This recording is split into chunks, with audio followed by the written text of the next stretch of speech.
We are always in support of these types of legislation, and we're always looking for opportunities to help mend these types of bills. Ali Martinez thinks it's about time consent is part of how kids are educated about sex. She's with the Underground Railroad in Saginaw, which works to empower victims of sexual assault. The issue of sexual assault and consent has dominated the news over the past couple of weeks due to the allegations against Supreme Court nominee Brett Kavanaugh. Michigan is one of 42 states that do not require sex ed classes to mention consent. When you think about consent in terms of an elementary school, you're not thinking about a sexual situation. So what is the policy in Michigan schools?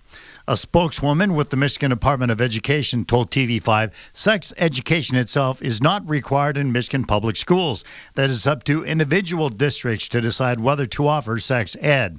If districts do elect to do so, they must offer the following: that it is wrong to take advantage of, harass, or exploit another person sexually, teach respect for self and others, provide instruction on healthy dating relationships, and include information clearly informing pupils that having sex or sexual contact with an individual under the age of 16 is a crime.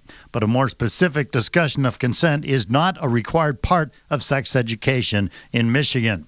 The Underground Railroad partners with schools to teach sex ed classes to 8th and 9th grade classes and says consent is part of their curriculum. It hopes the state will eventually make it mandatory for elementary schools.